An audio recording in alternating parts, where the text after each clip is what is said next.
सभी भक्तजनों का स्वागत है हमारे चैनल दिव्य भक्तिवाणी में। कृपया चैनल को सब्सक्राइब एवं लाइक अवश्य करें। आज आप लोगों के सामने प्रस्तुत है भृगु संहिता यानी महर्षि भृगु द्वारा रचित ज्योतिषी सर्वश्रेष्ठ ग्रंथ के बारे में। जैसा कि काफ़ी लोगों का सवाल था कि कृपया हमें भृगु संहिता के पंचांग के विषय में परिचय कराइए, तो कुछ इस प्रकार भृगु संहिता में पंचांग के विषय में बातें लिखी गई है। पंचांग अर्थात 5 अंक चराचर जगत को एक विधिवत काल गणना के माध्यम से एक सूत्र में पिरोए रखने की प्रक्रिया के 5 अंक, जिसके माध्यम से प्रामाणिकता के साथ कालगणना धार्मिक, आध्यात्मिक और सांस्कृतिक प्रभाव निरंतर बना रहता है और मुहूर्त, व्रत, विभिन्न शुभाशुभ कर्म संपन्न किए जाते हैं। पंचांग के 5 प्रधान अंक है: तिथि, वार, नक्षत्र, योग और करण, जिनकी संक्षिप्त जानकारी हम आपको नियमानुसार बता रहे हैं। तिथि: एक पूरे दिन की अवधि को तिथि माना जाता है। चंद्र गति के अनुरूप एक तिथि की अवधि 19 से 24 घंटों के बीच होती है। चंद्र मास में कुल 30 तिथियां होती है, जो चंद्र की घटती बढ़ती कलाओं के आधार पर 2 पक्षों में विभाजित है। पक्ष में तिथियों के नाम इस प्रकार है: प्रतिपदा, द्वितीया, तृतीया, चतुर्थी, पंचमी, षष्ठी, सप्तमी, अष्टमी, नवमी, दशमी, एकादशी, द्वादशी, त्रयोदशी, चतुर्दशी, पूर्णिमा या अमावस्या। इस तरह 15वीं तिथि पूर्णिमा या अमावस्या होती है। शुक्ल पक्ष: प्रतिपदा से लेकर पूर्णिमा तक चंद्रमा प्रतिदिन एक एक कला बढ़ता जाता है और पूर्णिमा को वह अपने पूर्णाकार में होता है। ज्योतिष शास्त्र में पूर्णिमासी के चंद्र को सर्वाधिक शक्तिशाली माना जाता है। इस दिन चंद्र सूर्य से सर्वाधिक दूर राशि के अनुसार सूर्य से 7वीं राशि में होता है, जिसे पूर्णिमा योग कहा जाता है। कृष्ण पक्ष: प्रतिपदा से लेकर अमावस्या तक चंद्र की एक एक कला घटती जाती है और 15वें दिन अमावस्या को चंद्र बिल्कुल गौण हो जाता है।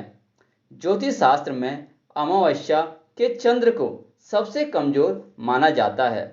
इस दिन सूर्य और चंद्र एक साथ अर्थात एक ही राशि में होते हैं, जिसे अमावस्या योग कहा जाता है। इस प्रकार शुक्ल और कृष्ण पक्ष मिलकर एक चंद्र मास का निर्माण होता है।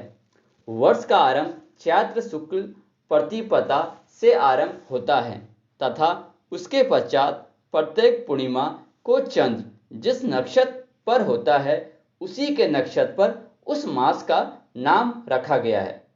चंद्रमास के नाम निम्नलिखित है: चित्रा नक्षत्र चैत्र मास, विशाखा नक्षत्र वैशाख मास, ज्येष्ठा नक्षत्र ज्येष्ठ मास, आषाढ़ नक्षत्र आषाढ़ मास, श्रवण नक्षत्र श्रवण मास, भाद्रपद नक्षत्र भाद्रपद मास, अश्विनी नक्षत्र अश्विनी मास, कृत्तिका नक्षत्र कृत्तिका मास, मृगशीर्ष नक्षत्र मार्गशीर्ष मास, पुण्य नक्षत्र पौष मास, मघा नक्षत्र माघ मास, फागुनी नक्षत्र फागुन मास। इसी प्रकार अब वार आते हैं।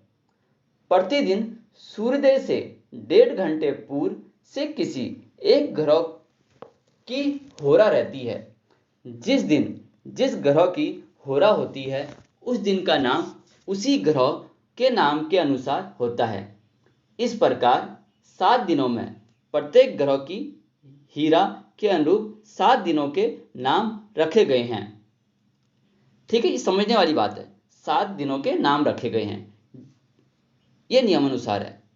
सोमवार, बुधवार, सोमवार, मंगलवार, बुधवार, गुरुवार, शुक्रवार, शनिवार, रविवार के नाम से जानते हैं।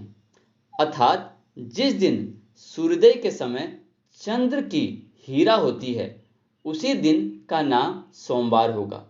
इस प्रकार अन्य वारों का नाम निर्धारित है।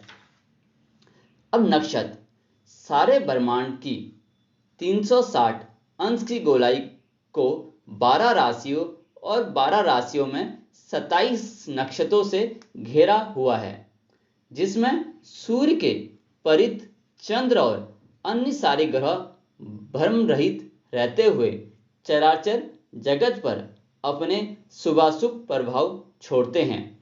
नक्षत्र संबंधी विस्तृत जानकारी लगन और राशि परिचय संबंधी अध्याय में आगे हम आपको बताएंगे। योग सूर्य और चंद्र के बीच प्रतिदिन दूरियां घटती बढ़ती रहती है। इन्हीं दूरियों के आधार पर योग 27 होते हैं, जिनका नाम नियमानुसार है। इनका नाम इस प्रकार है, ध्यान से सुनिए। विशुंख, प्रीति, आयुष्मान, सौभाग्य, शोभन, अतिगंड, सुरकमा, घृति, शूल, गंड, वृद्धि, धुरु, व्याघ्यात, हर्षण, वज, सिद्धि, व्यातिपात, वर्यन, परित, शिव, सिद्धि, साध, शुभ, शुक्ल, वर्मा, इंद्र, वैदति। उक्त 27 योग में इन 9 योगों को अशुभ माना जाता है। विषुकंप, अतिगंड, शूल, गंड, व्याघात, वज, व्यातिपात, पारित, परीत इन 9 योग होने पर शुभ कार्य वंचित होते हैं। तो इनके अगर ये 9 योग होंगे तो कार्य कोई नहीं करना चाहिए, सारे काम अशुभ माने जाते हैं। करण कुल 11 करण होते हैं तथा प्रत्येक तिथि में 2 करण होते हैं। तिथि के 2 भागों में एक पूर्वात और एक करण उत्तरात में दूसरा। इस प्रकार चंद्र मास में एक करण की कई बार पुनरावृत्ति होती है। 11 करण के नाम निम्न है: बप, बालव, कौलव, तैतिल, गर, वणिज, विशिष्ट, शकुनी, चतुष्पाद, नाग, किस्तुधन। जिसमें विशिष्ट करण को भरदा कहा जाता है। अशुभ होने से इसमें शुभ कार्य वंचित होते हैं। कृष्ण पक्ष के उत्तरार्ध में शकुनी, अमावस्या के पूर्वार्ध में चतुष्पाद, उत्तरार्ध में नाग करण होता है। शुक्ल पक्ष की प्रतिपदा के उत्तरार्ध में किस्तुधन करण होता है। इसी के अनुसार आगे कर्मानुसार करण निश्चित होते हैं। पाठक वृत्त को यह जानकारी होना आवश्यक है कि तिथिवार, नक्षत्र, योग और करण का ज्योतिष दृष्टि से बहुत महत्वपूर्ण है, क्योंकि जातक के समय यह शुभ या अशुभ का निर्धारण करता है। तो आप सभी लोगों से निवेदन है कि जन्म कुंडली और ग्रह लक्षण के बारे में हम आपको अपनी नई वीडियो में बताएंगे। तो आप हमारे चैनल में बने रहिए और जिन भक्तजनों ने हमारे चैनल को लाइक, सब्सक्राइब और शेयर नहीं किया है तो कृपया करके हमारे चैनल को लाइक, शेयर और सब्सक्राइब करें। धन्यवाद।